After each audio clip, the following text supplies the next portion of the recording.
नमस्कार दोस्तों, आपका स्वागत है नॉवल प्लैनेट में। तो चलिए आज की कहानी की शुरुआत करते हैं। Rebirth of devil queen. Episode 10। Doctor आते हैं और ओम को चेक करते हैं। आपके कमर में मोच आ गई है, मैं आपको स्प्रे और दवा दे देता हूँ, कुछ घंटों में दर्द कम हो जाएगा। लेकिन ध्यान रहे 2-3 दिन तक आप बेड रेस्ट ही करें और किसी भी भारी सामान को न उठाएं वरना परेशान हो सकती हैं। बाकी आपको चिंता करने की जरूरत नहीं है, मैं जो दावा दे रहा हूँ उससे आपको जल्द ही राहत मिल जाएगी। डॉक्टर ओम की कमर चेक करते रहते हैं। ये सारी चीज कृष्णा ऊपर से देख रही थी, लेकिन इस चीज का उसे कोई पछतावा नहीं था। डॉक्टर की बात सुन वो वापस अपने कमरे में चली जाती हैं। रंधावा कॉर्पोरेशन, आपको पता भी है आप क्या कह रहे हैं? हमें नहीं लगता आपका शक कहीं से भी जायज है। उनका खुद का परिवार है, वो हमारी कृष्णा कैसी हो सकती है? रोहाल परेशानी भरे चेहरे के साथ अपनी सीट से उठते हुए कहते हैं। सामने अविनाश बैठा हुआ था जिसके चेहरे पर गंभीर भाव थे। आपको तो कभी उसके होने और होने का एहसास तक नहीं होगा डैड, आपने कभी उसके साथ प्यार से बात की होगी तब तो आपकी उसकी मौजूदगी महसूस होगी। माँ को तो आज तक अपनी गलती का कोई पछतावा नहीं है। कम से कम आप तो कोशिश करिए, वरना कहीं ऐसा न हो कि वो हमारे सामने हो और हम उसे कभी पहचान ही न पाएं। अविनाश अपनी जगह से खड़ा होता है और रोहन की आंखों में आंखें डाल सारी बातें कहता है। तुम तो ऐसी बातें मत करो बेटा, मैं जानता हूँ मुझसे बहुत बड़ी गलती हुई है, लेकिन मैं उसे खुद स्वीकार करना चाहता हूँ। लेकिन तुम ही सोचो, उसके खुद के भाई बहन हैं, ऐसा कैसा हो सकता है कि वो हमारी कृष्णा हो? रोहन की आंखों में आंसू आ गए थे अविनाश की बात सुन। गलती नहीं गुनाह, आपने एक बच्ची से उसकी सारी खुशियां छीन ली थी। अगर आपको मेरी बात पर यकीन नहीं है तो कोई बात नहीं, सच क्या है इसका पता मैं खुद लगा लूंगा। मैंने सोचा था शक ही सही आप कृष्णा के बारे में जानकर खुश होंगे, लेकिन शायद मैंने आपसे कुछ ज्यादा ही उम्मीद लगा ली थी। अविनाश गुस्से में केबिन से बाहर चला जाता है। कैसे समझाओ तुम्हें, मुझे भी फिक्र है कृष्णा की, लेकिन कोई मुझे समझता तक नहीं। मैंने जो भी किया था वो अनजाने में था। कौन सा बाप अपने ही बच्चे को चोट पहुंचाना चाहेगा? रोहन चेयर पर बैठ अपने दोनों हाथों से सर पकड़ लेता है। दोनों में से ही किसी ने भी ध्यान नहीं दिया कि रोहन के कुर्सी के नीचे कुछ लाल रंग का जल रहा था। अगर ध्यान से देखा जाए तो पता चलेगा कि वो स्पीकर है जिसका कोई उनकी सारी बातें सुन रहा था। बाहर आकर अविनाश किसी को फोन करता है। मिस अग्निहोत्री पर नजर रखो, मुझे एक पल की खबर चाहिए। हम काम होने पर सब मिल जाएगा, बस मुझे उसकी हर एक कार्रवाई की खबर देते रहो। इतना बोल वो फोन रख देता है। मेरा शक एक बार सही साबित हो जाए, भले ही तुम मम्मी पापा को माफ न करो, लेकिन मुझे मेरी बहन इस बार वापस चाहिए और उसके लिए मैं कुछ भी करूंगा, कुछ भी। अविनाश खुद से बोलते हुए अपने केबिन में चला जाता है। जंगलों के बीच के घर में सामने बड़ी सी स्क्रीन पर अभी रोहन के केबिन में जो भी हुआ सब लाइव चल रहा था। इसके साथ उन दोनों की आवाज भी साफ सुन पड़ रही थी। नहीं, नहीं, ऐसा बिल्कुल नहीं हो सकता, वो लड़की वापस नहीं आ सकती। मैंने उसे आग में जला दिया था, तो इस छोकरे को ऐसा क्यों लग रहा है कि वो अग्निहोत्री इसकी बहन है? कहीं इसका शक सच तो नहीं? क्या ऐसा हो सकता है कि वो आग से बच गई हो, लेकिन कैसे? इतना तो मैं दावे के साथ कह सकता हूँ कि ये लड़का बिना किसी मतलब के ये सारी बात नहीं कह रहा। इस लड़की पर भी अपनी नज़र बनानी पड़ेगी, किसी को भी अपनी मकसद अपनी कामयाबी के बीच नहीं आने दूंगा मैं। मुझे यकीन है वो लड़की मर चुकी है, लेकिन इस बार मैं कोई जोखिम नहीं ले सकता। अगर तुम जिंदा हो भी तो भूल कर भी मेरे रास्ते पर मत आना। वो आदमी बहुत परेशान हो गया था, लेकिन अपनी आखिरी बात कहता था, उसके चेहरे पर शैतानी मुस्कान आ जाती है। सब अनजान थे कि उनकी तरफ कोई बड़ा खतरा बहुत तेजी से आगे बढ़ रहा था, जो अपने साथ सभी को खत्म करने को आ रहा था। अग्निहोत्री हवेली आदित्य अपने काम के लिए हॉस्पिटल जा चुका था और इस चीज का फायदा उठाया ओम ने। आरव की मदद से वो दोबारा कृष्णा के कमरे में चला जाता है। दवा खाने के बाद उसका दर्द लगभग चला गया था, लेकिन नाटक करना जरूरी था। कमरे में आने से पहले उसके अर्फ को कुछ कहा, जिसके बाद वो घर से बाहर चला जाता है। वो जरा मुझे बात देने में मदद कर दो। ओह कृष्णा को देखते हुए लहरा है जो सोफे पर बैठी अपना काम कर रही थी और ओम के इतना कहने पर उसे अपनी तीखी नजरों से घूरती है। ऐसे क्या घूर रही हो? तुम्हारा कारण ही मुझे चोट आई है, तो तुम्हें ही इसकी जिम्मेदारी लेनी होगी। वैसे भी बस बात देने को कह रहा हूँ, साथ सोने को नहीं, जो ऐसे देख रही हो। ओम उसे याद दिलाते हुए कहता है। उसकी ऐसी बेहुदगी भारी बात सुन कृष्णा अपना फोन उठाती है, तभी दोबारा ओम कहता है, कोई नहीं है घर पर, आदित्य हॉस्पिटल गया। मेरा और तुम्हारे दोनों का असिस्टेंट अपने अपने कामों में बिजी है, तो उन्हें डिस्टर्ब करना ठीक नहीं जोगा। ऐसा लग रहा था जैसे उसने सभी चीजें पहले ही सोच रही थी। आखिरकार कृष्णा अपनी जगह से उठती हैं और ओम को बाथरूम में ले जाने में मदद करने लगती हैं। ऐसा में ओम अपना पूरा भार कृष्णा के ऊपर ही डाल रखा था।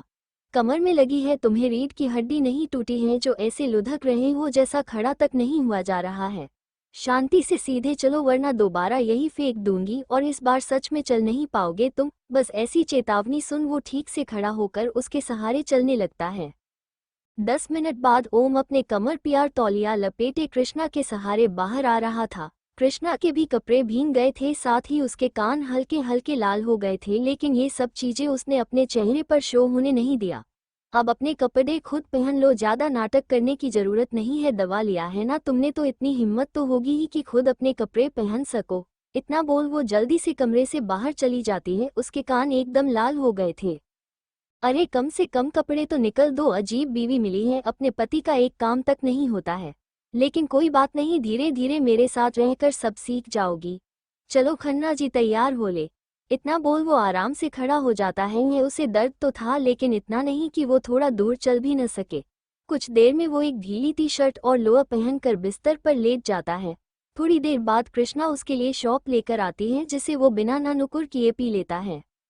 ऐसे ही कुछ दिन बीत जाते हैं। ओम अपनी पूरी कोशिश कर रहा था कि वो और कृष्णा एक नॉर्मल कपल की तरफ हो जाएं, जो हो भी रहा था। भले ही कृष्णा कुछ शो नहीं करती थी लेकिन ओम की केयर भी उसने अच्छे से की। इस दौरान वो कभी कभी ही ऑफिस गई थी। पीहू भी घर आ गई थी और अपने कामों में लग गई थी, लेकिन बाहर से आने के बाद वो कुछ ज्यादा ही ग्लो करने लगी थी। हर वक्त मुस्कुराना, जब काम न हो तो वो फोन पर ही लगी रहती थी। ये सब और किसी ने न सही लेकिन कृष्णा ने एक दो बार जरूर देखा था। कृष्णा को बार बार लगता था जैसे कोई उस पर नजर रखे हुए हैं। एक दो बार तो उसे लगा ये ओम के गार्ड हैं, लेकिन जल्दी ही उसका ये कंफ्यूजन भी दूर हो गया कि वो कोई और हैं। अविनाश को भी कुछ ऐसी बात पता चली थी जो उसके लिए बहुत ज्यादा चौंकाने वाली थी। अब वो कैसे भी करके कृष्णा से मिलना चाहता है, जिसके लिए उसने अपॉइंटमेंट भी ले लिया था। लेकिन इस बार उसने रोहन को कुछ भी नहीं बताया था। उसने सोच लिया था कि अगर उसके मॉम डैड को कृष्णा नहीं चाहिए तब भी वो उसे ढूंढेगा। इस बीच बहुत सी चीज ऐसी हुई थी मुंबई में जिसकी खबर किसी को नहीं थी। फिर से कुछ लड़कियां गायब हो रही थी और धीरे धीरे ये आकर बढ़ते जा रहे थे, लेकिन पुलिस थी कि कोई एक्शन लेने को तैयार नहीं थी।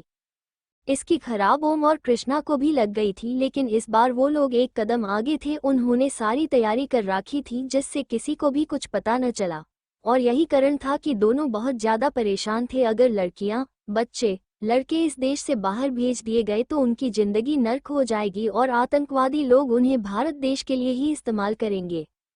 आज रंधावा कॉर्पोरेशन में रोहन के नाम से एक पार्सल आया था जिसे रिसीव किया वही के एक पियोन ने किया और बिना किसी को बताए सीधे रोहन के केबिन में रखाया।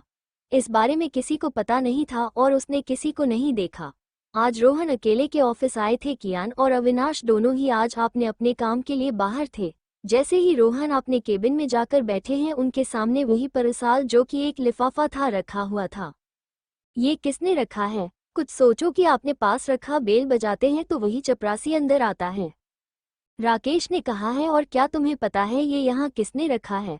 रोहन ने अपने असिस्टेंट को बुलाया था, लेकिन अपने सामने चपरासी को देख वो उससे पूछता है, जी सर जी, किसी ने भेजा है, मैंने सुबह ही इसे रिसीव किया, मुझे लगा जरूरी होगा तो आपके केबिन में रख दिया। चपरासी अपना सर झुकाए हुए कहता है, अच्छा ठीक है, जाओ मैं देख लेता हूँ, और राकेश आए तो मेरे केबिन में भेजना। इतना कह वो उसे जेन का इशारा करता है। चपरासी जाते वक्त बहुत अजीब तारीख से रोहन और उस लिफाफे को देख रहा था। कुछ देर सोचने के बाद वो लिफाफा खोलता है तो उसमें एक सीडी निकलती है, साथ ही एक पेपर भी। उन दोनों चीजों को देख वो कंफ्यूज हो जाता है कि आखिर ये सब उसे किसने भेजा होगा।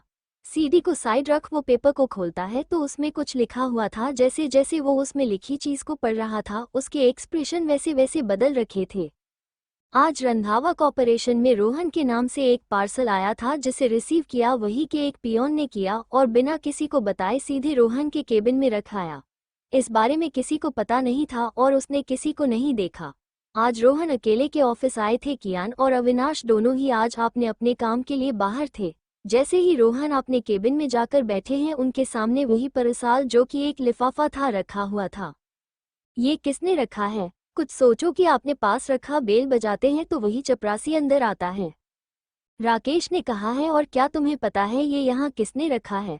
रोहन ने अपने असिस्टेंट को बुलाया था, लेकिन अपने सामने चपरासी को देख वो उससे पूछता है, जी सर जी, किसी ने भेजा है, मैंने सुबह ही इसे रिसीव किया, मुझे लगा जरूरी होगा तो आपके केबिन में रख दिया। चपरासी अपना सर झुकाए हुए कहता है, अच्छा ठीक है, जाओ मैं देख लेता हूँ, और राकेश आए तो मेरे केबिन में भेजना। इतना कह वो उसे जेन का इशारा करता है। चपरासी जाते वक्त बहुत अजीब तरीके से रोहन और उस लिफाफे को देख रहा था। कुछ देर सोचने के बाद वो लिफाफा खोलता है तो उसमें एक सीडी निकलती है, साथ ही एक पेपर भी। उन दोनों चीजों को देख वो कंफ्यूज हो जाता है कि आखिर ये सब उसे किसने भेजा होगा।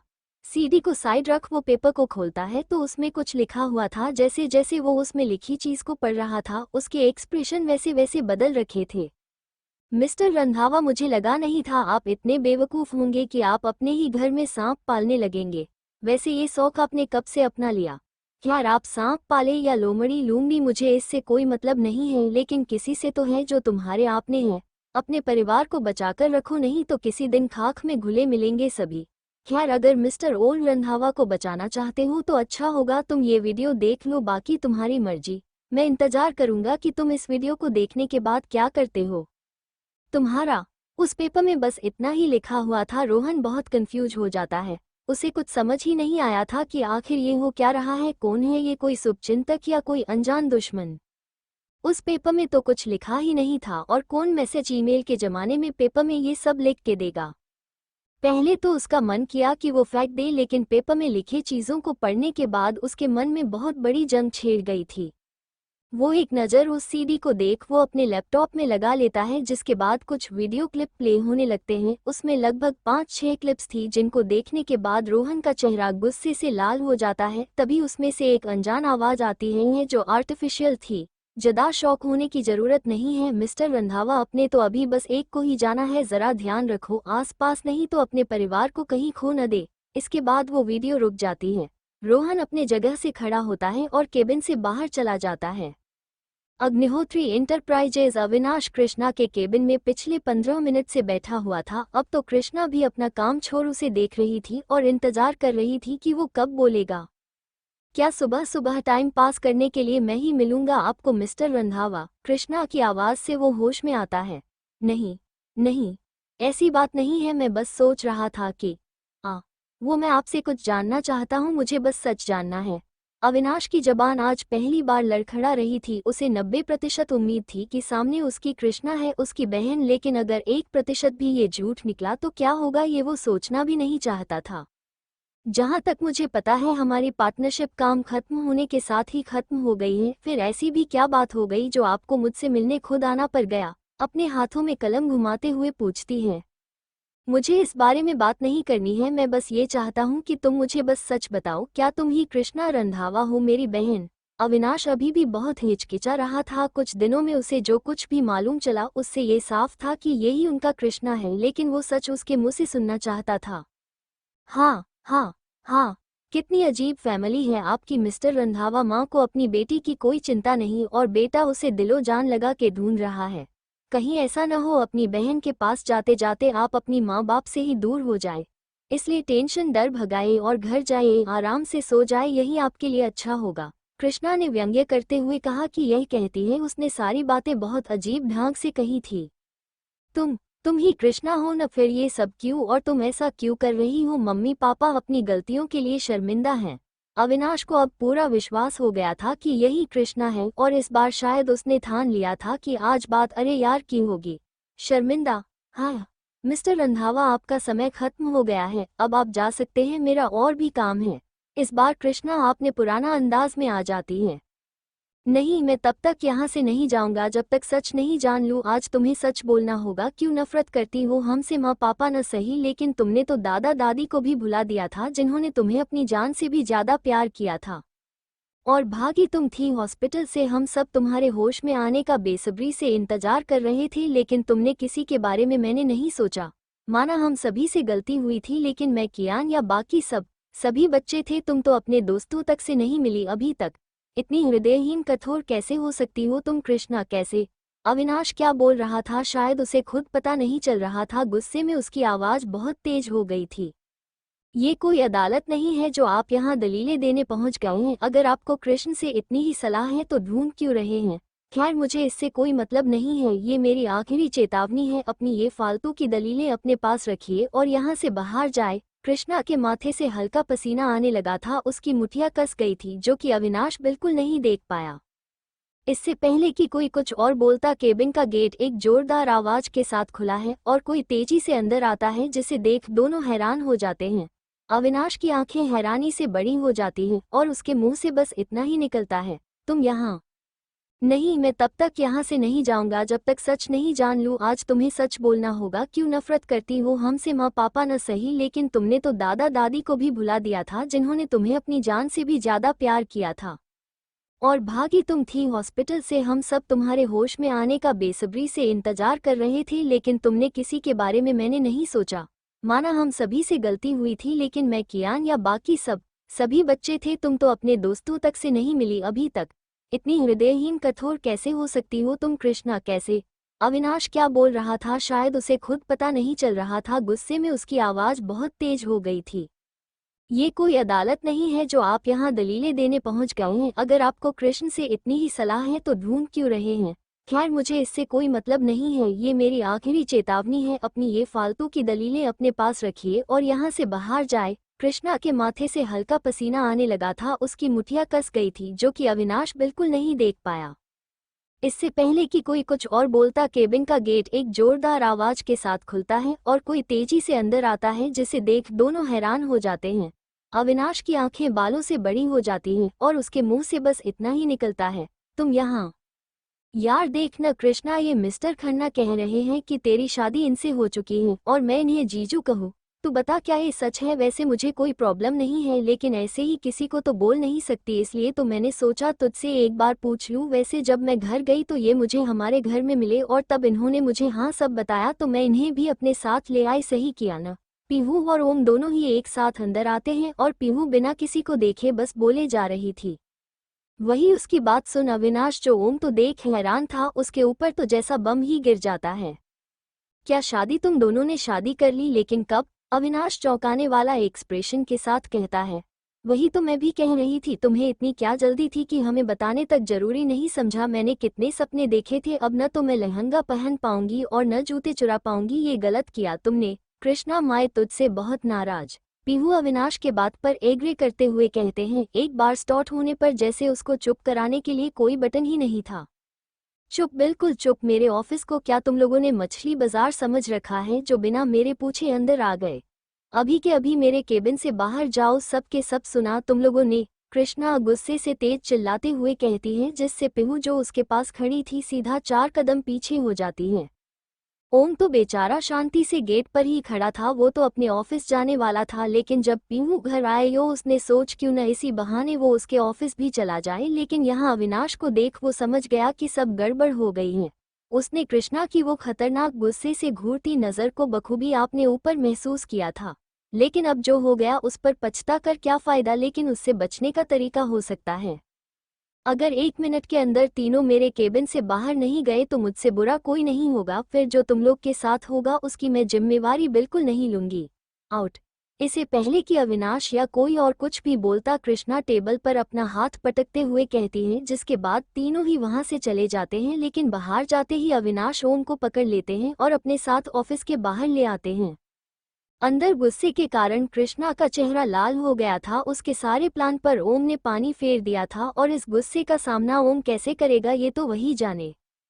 होटल सनसाइन अग्निहोत्री इंटरप्राइजेस के पास ही ये होटल था। उसके एक निजी कमरे में अविनाश और ओम आमने सामने बैठे हुए थे। दोनों में से किसी ने कुछ नहीं कहा, लेकिन अविनाश जब ऑफिस से बाहर निकला तब से ही ओम को घूरे जा रहा था और ओम इसे इग्नोर करने के लिए फोन में गया हुआ था। क्या तुम्हें कुछ कहना है? आखिरकार अविनाश जब देखता है कि ओम कुछ नहीं कह रहा है और अपने फोन पर लगा हुआ है तो वो कहता है, नहीं मुझे क्या कहना होगा, मैं तो अच्छा खासा अपने ऑफिस जा रहा था, तुम ही मुझे यहाँ ले आए हो। ओम एक गहरी सांस लेता है और फोन रख उसको जवाब देता है, बकवास बंद करो अपनी। तुम जानते थे न, सब जानते थे तुम, लेकिन तुमने मुझे कुछ भी बताना जरूरी नहीं समझा। आखिर क्यों? कॉफी टेबल पर अपना हाथ जोर से पटकते हुए तेज आवाज में पूछता है। हाँ जानता था मैं, आज से बहुत पहले से नहीं जानता था, लेकिन उसकी बात सुन ओम अपने सीईओ या कहीं असली नेचर में आ जाता है। अभी वो बोल ही रहा था कि अविनाश उसे बीच में ही रोक देता है। लेकिन क्या? हाँ लेकिन क्या? मैंने तुमसे कहा था कि मुझे तुम्हारी मदद चाहिए, मुझे अपनी बहन को ढूंढना है। लेकिन मुझे क्या पता था कि तुम इतना बड़ा गेम खेलोगे। वैसे भी तुम एक बिजनेसमैन हो, अगर फायदा न हो तो क्यों कुछ करोगे? क्यों? सच कहा न? अविनाश को इस बात का दुख था कि उसका दोस्त जिस पर उसने इतना विश्वास किया, जो उसका सबसे अच्छा दोस्त है, उसने ऐसा किया। उसकी आंखें भी नम हो गई थी। तुम्हें जो सोचाना है वो सोच सकते हो, लेकिन मेरी नज़रों में मैंने जो किया सही किया। मैं क्यों तुम्हें बताऊं कि वो तुम्हारी बहन है या नहीं? हाँ क्यों बताऊं मैं, जब उसे तुम लोगों से कोई रिश्ता ही नहीं रखना, जब उसे नहीं जीना अपना अतीत, तो क्यों बताऊं मैं? ऐसा करके तुम क्या सोचते? तो तुम अपने आप को एक अच्छा भाई साबित कर दोगे। अगर ऐसा है और तुम बहुत गलत सोचते हो, हाँ भले ही उसके मन में तुम्हारे लिए कियान के लिए नफरत न हो, लेकिन अगर तुम इस तरह से रिएक्ट करोगे तो सिर्फ उसके दुश्मन की लिस्ट में आओगे। ओम शांति से सारी बात कहता है। उसकी आवाज़ भले ही बुलंद थी लेकिन तेज बिल्कुल नहीं थी। लेकिन हम सब बच्चे थे, हमने जो बचपन से देखा उसे ही सच माना। मैंने या कियान ने हमेशा मॉम डैड को कृष्णा के खिलाफ देखा। हमें तो इसका कारण भी नहीं पता था। उस दिन हमें हॉस्पिटल में सच पता चला था। इसमें हमारी क्या गलती है?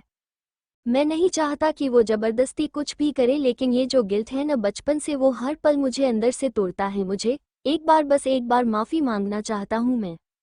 जब से वो गई थी न, मैंने हमेशा दादी को उसकी याद में रोते देखा है। मैं चाहता हूँ वो उनसे अलग न हो, उनसे दूर न हो। तुम तो उसके साथ हो न, उसे कहो कि मैंने जो भी गलती की है उसके लिए वो मुझे माफ़ न भी करे तो भी मैं आखिरी आज तक कोशिश करूँगा, लेकिन एक बार दादा दादी से मिल ले, उनसे अलग न हो वो। अविनाश बहुत इमोशनल हो गया था ये कहते हुए।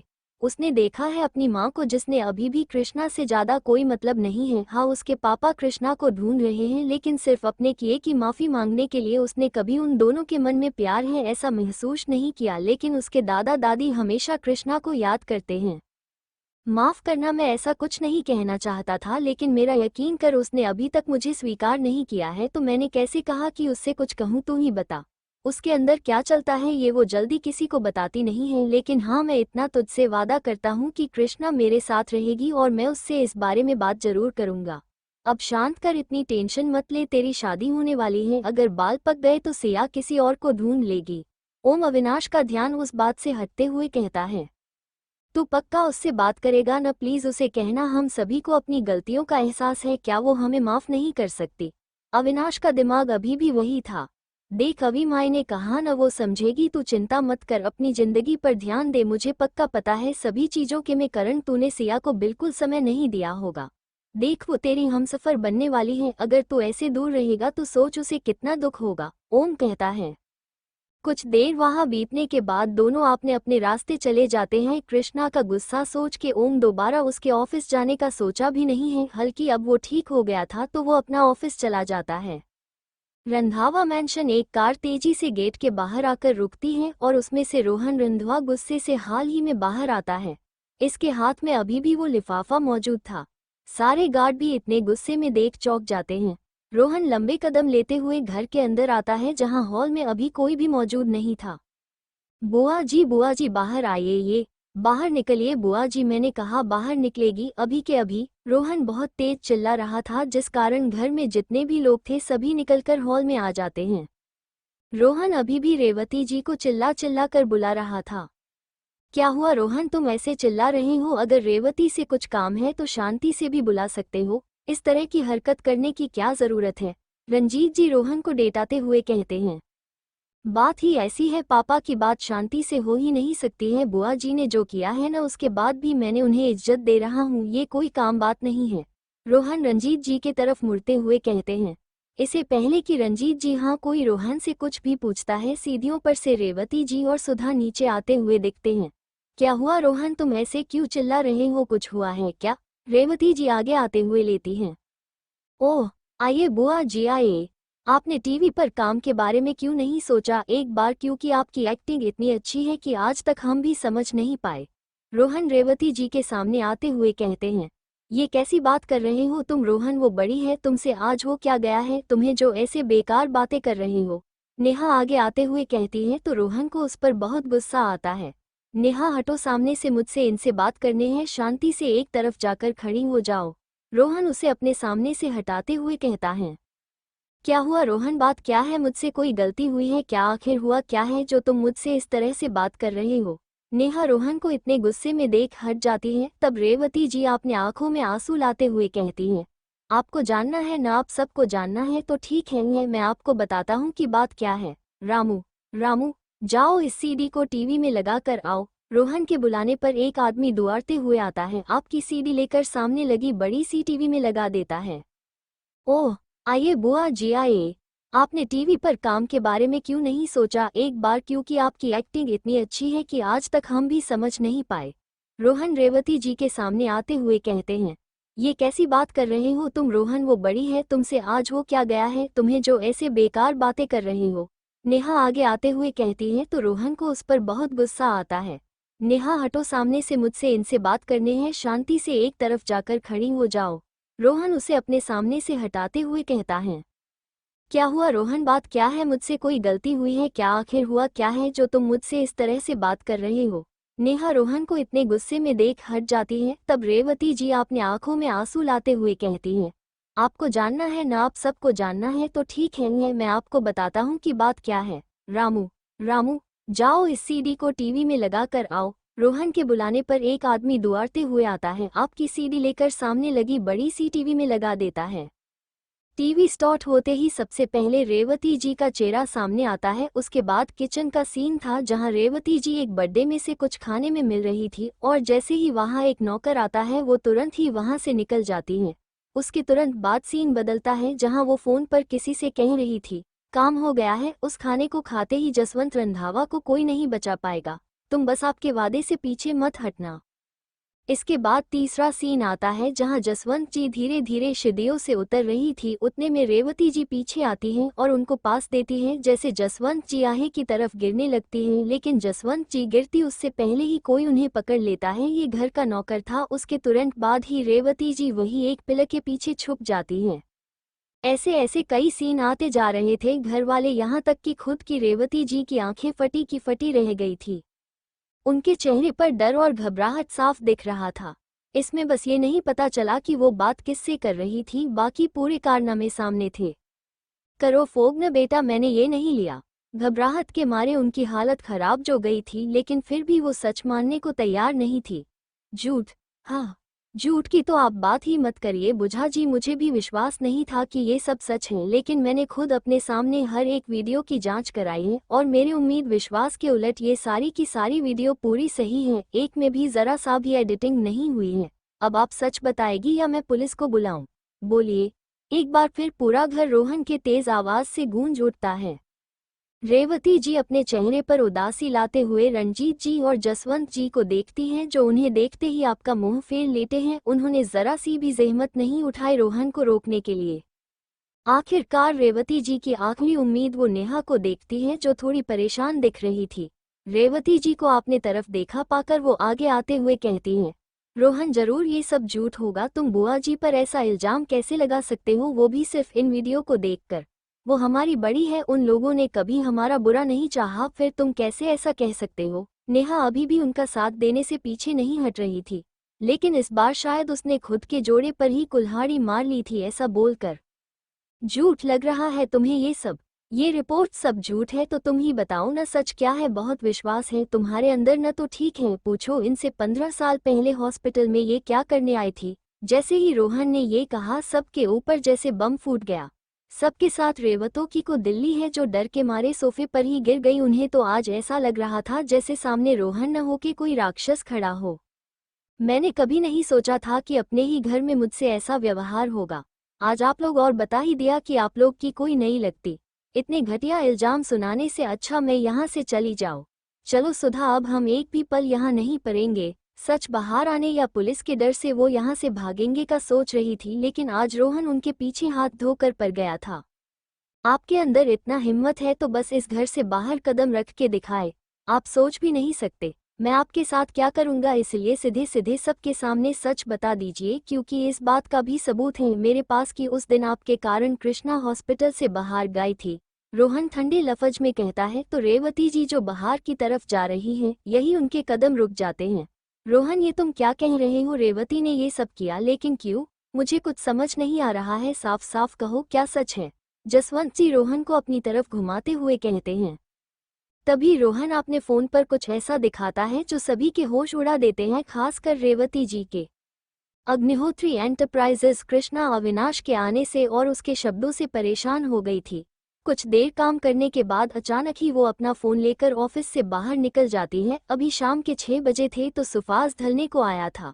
बिना किसी को बताए, बिना किसी गार्ड को लिए वो तेज स्पीड के साथ वहां से बाहर निकल जाती है, लेकिन उसके जाते के कुछ पल बाद ही एक कार टूरेंट ही उसके पीछे निकल जाती है।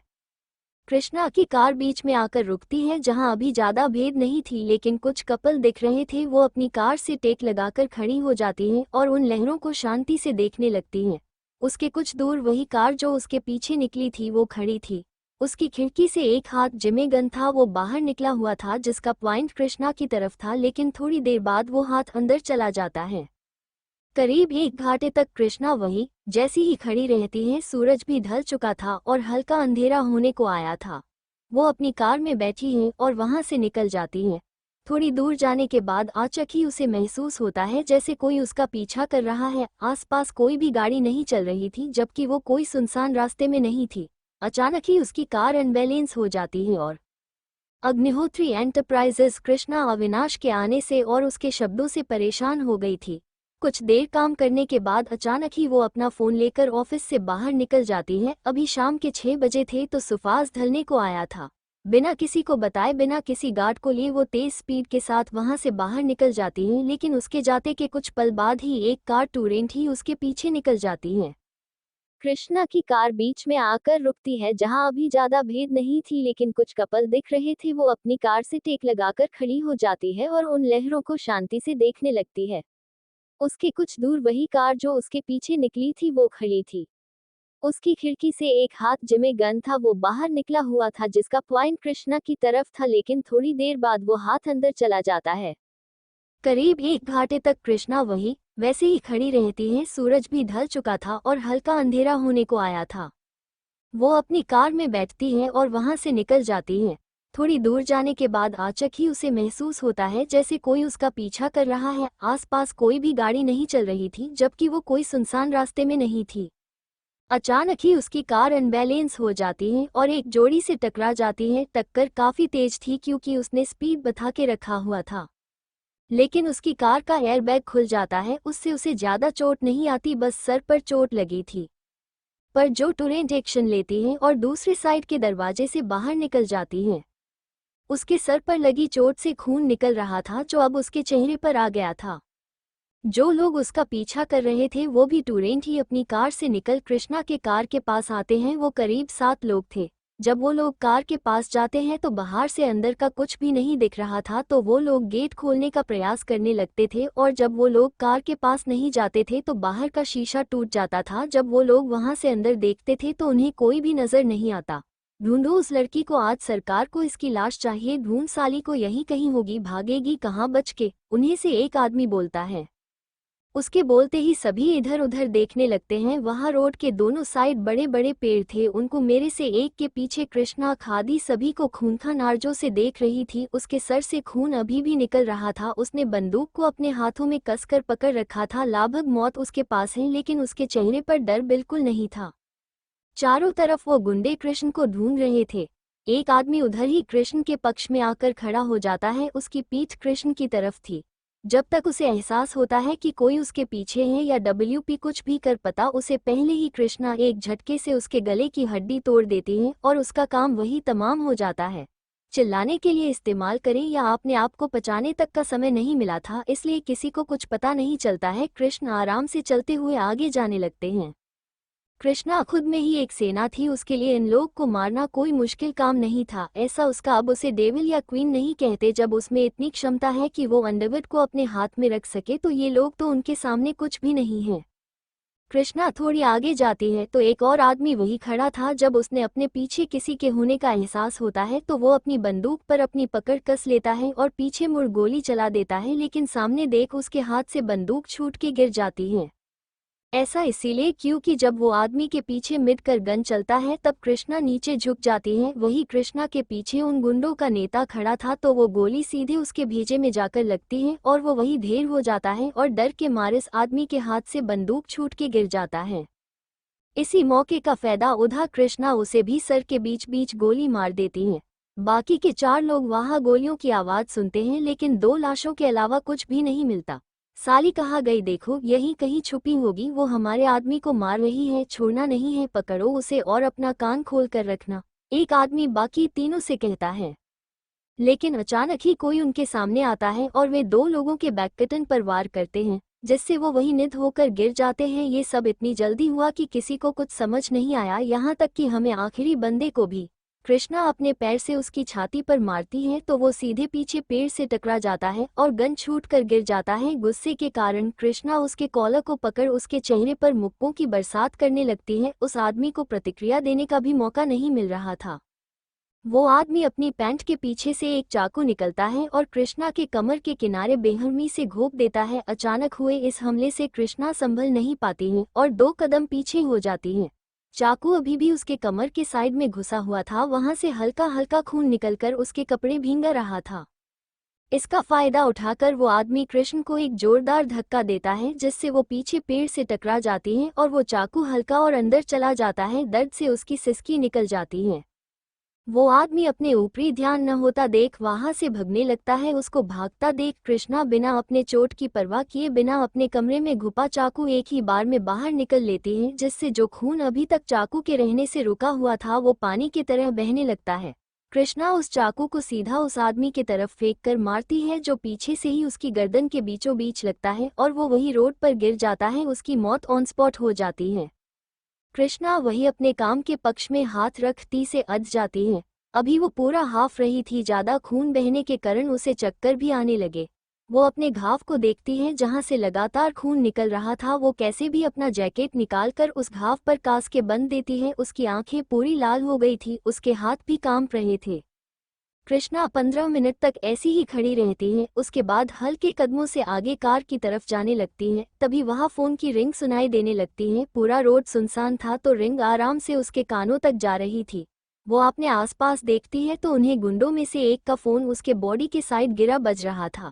कृष्णा को चलने में तकलीफ हो रही थी लेकिन फिर भी वो वहां जाने लगती है। उस फोन पर सरकार लिखा हुआ शो हो रहा था। कृष्णा अपने घाव को पकड़कर झुकती है और फोन उठाती है।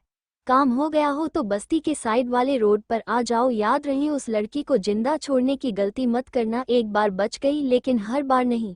उधर से किसी आदमी की आवाज आती है। हाँ, रोड से किसी एक लड़की को उठाते आना, कंटेनर में एक कम है और कच्ची कली होनी चाहिए, ध्यान रखना। अब जल्दी से आओ, इस बार मैं तुम लोगों के साथ ही रहूंगा। दोबारा उस तरफ से आवाज आती है। उसके बाद कॉल कट हो जाता है। उस आदमी की आवाज सुन कृष्ण की मुठिया कस जाती है। उसकी नीली आंखें पूरी लाल हो गई थी। उसके मुंह से हल्की आवाज आती है, राणा रंधावा हवेली। आपके अंदर इतना हिम्मत है तो बस इस घर से बाहर कदम रख के दिखाए। आप सोच भी नहीं सकते मैं आपके साथ क्या करूंगा, इसलिए सीधे सीधे सबके सामने सच बता दीजिए, क्योंकि इस बात का भी सबूत है मेरे पास कि उस दिन आपके कारण कृष्णा हॉस्पिटल से बाहर गई थी। रोहन ठंडे लफ्ज में कहता है तो रेवती जी जो बाहर की तरफ जा रही हैं, यही उनके कदम रुक जाते हैं। रोहन, ये तुम क्या कह रहे हो? रेवती ने ये सब किया लेकिन क्यों? मुझे कुछ समझ नहीं आ रहा है, साफ साफ कहो क्या सच है? जसवंत जी रोहन को अपनी तरफ घुमाते हुए कहते हैं। तभी रोहन अपने फोन पर कुछ ऐसा दिखाता है जो सभी के होश उड़ा देते हैं, खासकर रेवती जी के फोन पर हमें दीन अस्पताल की फुटेज थी जहां रावती जी सभी से छुपे हुए कृष्णा के कमरे में जाती हैं और लगभग 5 मिनट बाद वापस आ जाती हैं। उनके जाने के बाद ही कृष्णा भी धीरे धीरे बाहर चली जाती हैं। उस दिन जब वो लोग फुटेज देख रहे थे तब उसमें रेवती जी के आने जाने वाला कोई भी सीन नहीं था और अचानक वही फुटेज में ये चेंज कैसे हुआ, आकागा ये सोचने वाली बात थी। हाँ, ये तो रेवती है, लेकिन हमने हॉस्पिटल में फुटेज चेक करवाया था न, उसमें तो ऐसा कुछ नहीं था, फिर ये कैसे? रंजीत जी हैरानी से रोहन को पूछता है। वही तो बाऊजी, उसमें ऐसा कुछ नहीं था और हमें लगा कृष्णा खुद से गई है, लेकिन ऐसी वजह तो बुआ जी थी। उस दिन की फुटेज से छेड़खानी की गई थी ताकि सच चुप हो जाए, लेकिन कहते हैं न सच पर कितने ही पर्दे क्यों न डाल दो वो बाहर आ ही जाता है। अब आप सच बताएंगे या मैं खुद आपका इंतजाम पुलिस स्टेशन में करवाऊं? रोहन गुस्से से पूछता है। अब जब रेवती जी को लगता है कि उनके बचने का बिल्कुल भी मौका नहीं है तो अचानक ही उनके रंग बदल जाते हैं और वो। अगर आपको ये कहानी पसंद आई हो तो वीडियो को लाइक और चैनल को सब्सक्राइब करना न भूलें। अपनी राय और सुझाव कमेंट में जरूर बताइए। फिर मिलेंगे सिर्फ नॉवल प्लैनेट पर। धन्यवाद।